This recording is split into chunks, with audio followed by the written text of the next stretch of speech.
26 नवंबर 2008 की वो रात मुंबई शहर पर एक ऐसा दहशत का हमला हुआ जिसने हर किसी को हिलाकर रख दिया। एक ऐसा हमला जिसने शहर की रफ्तार को थाम दिया। शहर की चहल पहल वाली सड़कें अचानक अफरा तफरी में बदल गईं। हर तरफ चीख पुकार और भगदड़ मच गई। लोग अपनी जान बचाने के लिए इधर उधर भागने लगे, क्योंकि एक के बाद एक कई कोऑर्डिनेटेड हमले शुरू हो गए थे। ये हमले शहर के अलग अलग हिस्सों में एक साथ किए गए थे। मुंबई की शान ताजमहल पैलेस होटल, जो हमेशा मेहमानों से गुलजार रहता था, डर का केंद्र बन गया।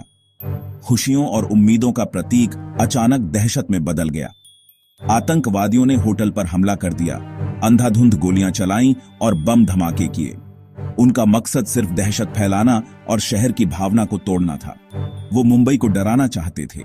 यह हमला अचानक, बेरहम और पूरी प्लानिंग के साथ किया गया था। हमलावरों ने हर चीज की बारीकी से योजना बनाई थी। होटल में मौजूद मेहमान और कर्मचारी अचानक इस हमले में फंस गए। उनकी सुरक्षा खतरे में पड़ गई। उनकी जिंदगी एक पल में बदल गई। वो कभी नहीं भूल पाएंगे कि उस रात क्या हुआ था। ताज, जो मेहमाननवाजी का प्रतीक था, जहां लोग खुशी और सुकून के पल बिताने आते थे, उसे डर का मैसेज देने के लिए चुना गया था। हमलावरों ने एक ऐसी जगह को निशाना बनाया जो भारत की पहचान थी, लेकिन हमलावरों ने मुंबई के जज्बे को कम आंका। उन्होंने सोचा था कि वो शहर को डरा देंगे, लेकिन वो गलत थे। जैसे जैसे गोलियों और धमाकों की आवाज गूंज रही थी, हर तरफ डर का माहौल था। कंफ्यूजन और पैनिक फैल गया। लोग समझ नहीं पा रहे थे कि क्या हो रहा है। ताज में घेराबंदी 3 दिन तक चली, एक लंबा और दर्दनाक इंतजार जिसे पूरी दुनिया देख रही थी। हर कोई मुंबई के लिए दुआ कर रहा था। यह सिर्फ टेरर की कहानी नहीं थी, यह उससे कहीं बढ़कर थी, बल्कि हिम्मत और जिंदा रहने की कहानी थी। यह उन लोगों की कहानी है जिन्होंने हार नहीं मानी। आम लोग हीरो बन गए। उन्होंने अपनी जान पर खेलकर दूसरों की मदद की। उन्होंने डर को जीतने नहीं दिया। मुंबई ने दिखाया कि वह किसी भी मुश्किल का सामना कर सकता है। यह उस रात की कहानी है जिसे मुंबई कभी नहीं भूलेगी। यह एक ऐसी रात है जो हमेशा याद रहेगी। ये हमलावर कौन थे? पाकिस्तान में लश्कर-ए-तैयबा से ट्रेनिंग पाए हुए 10 नौजवान। उनका मिशन दहशत फैलाना, बिना सोचे समझे मारना और मुंबई को पैरालाइज करना।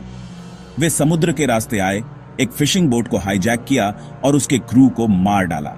टीमों में बंटकर उन्होंने भीड़ भाड़ वाली जगहों को निशाना बनाया, जिन्हें पाकिस्तान में बैठे उनके हैंडलर गाइड कर रहे थे। उनका गोल केओस फैलाना था। उनकी विचारधारा नफरत से भरी हुई थी। ये लोग मोहरे थे जिन्हें एक गलत मकसद के लिए हिंसा में ढकेला गया था। इस हमले का मकसद बांटना, डर पैदा करना और शांति भंग करना था।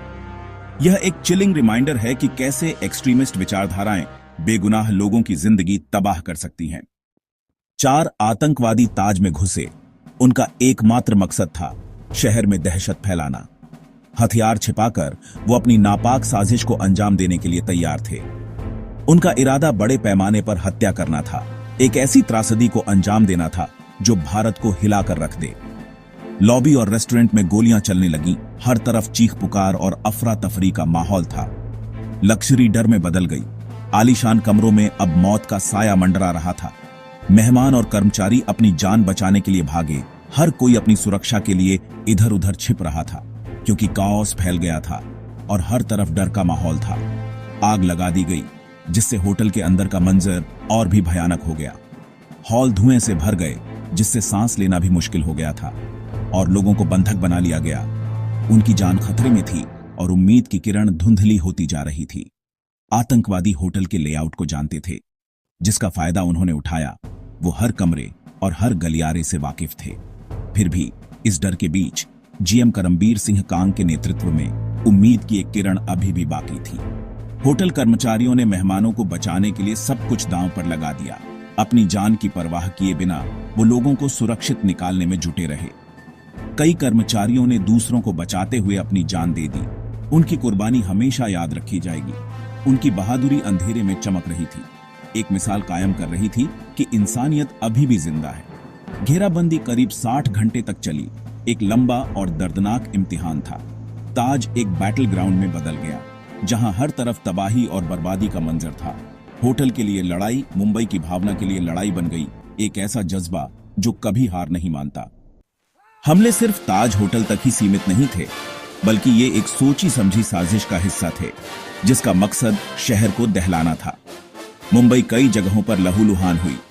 शहर के अलग अलग हिस्सों में धमाके हुए, गोलियां चली और हर तरफ अफरा तफरी का माहौल था। पुलिस कम हथियारों के बावजूद बिना डरे सबसे पहले जवाब देने पहुंची। उन्होंने अपनी जान की परवाह किए बिना मोर्चा संभाला, दूसरों को बचाने के लिए अपनी जान कुर्बान कर दी। उन्होंने नागरिकों को सुरक्षित निकालने में मदद की और आतंकवादियों से लोहा लिया। हेमंत करकरे और विजय सालस्कर जैसे सीनियर अधिकारी शहीद हो गए। उनकी बहादुरी और बलिदान को हमेशा याद रखा जाएगा। जैसे जैसे केओस फैला, नेशनल सिक्योरिटी गार्ड के कमांडो आए। स्थिति की गंभीरता को देखते हुए तुरंत कार्रवाई की गई। उन्होंने ऑपरेशन ब्लैक टॉर्नेडो शुरू किया। यह एक मुश्किल और खतरनाक ऑपरेशन था, लेकिन कमांडो ने हार नहीं मानी। उन्होंने कमरों को साफ किया, बंधकों को बचाया, हर कमरे में छिपे खतरे को भांपते हुए आगे बढ़े और गोलियों और बूबी ट्रैप्स का सामना किया। उन्होंने अपनी जान जोखिम में डालकर दूसरों की जान बचाई। होटल के कर्मचारियों और आम नागरिकों ने भी हीरो बनकर लोगों को सुरक्षित जगहों पर पहुंचाया और मदद की। उन्होंने साहस और समझदारी का परिचय दिया। कामा अस्पताल में कर्मचारियों ने मरीजों को नुकसान से बचाया। उन्होंने अपनी जान पर खेलकर मरीजों की देखभाल की। शहर की एकता और हिम्मत हर सेल्फलेस काम में चमक रही थी। हर कोई एक दूसरे की मदद करने के लिए तैयार था। मुंबई के लोग पुलिस, कमांडो, कर्मचारी और नागरिक टेरर के खिलाफ एक साथ खड़े हुए। उन्होंने दिखाया कि मुंबई कभी नहीं झुकेगा। सबसे अंधेरे घंटों में हर जगह हीरो सामने आए। ये मुंबई की स्पिरिट का प्रमाण है। 60 घंटे बाद घेराबंदी खत्म हुई, लेकिन मुंबई हमेशा के लिए बदल गई। 160 से ज्यादा जानें गईं और शहर गहरे शोक में डूब गया। अजमल कसाब की गिरफ्तारी ने साजिश और उसके मास्टरमाइंड्स को बेनकाब किया।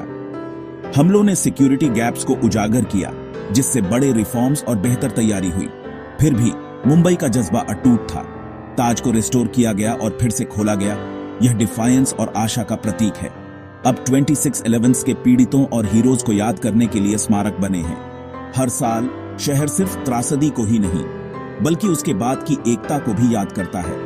मुंबई का असली कैरेक्टर रिजिलियंट, कंपैशनेट और होपफुल पहले से ज्यादा मजबूत होकर सामने आया। सब एकता और हिम्मत नफरत का सबसे बड़ा जवाब है।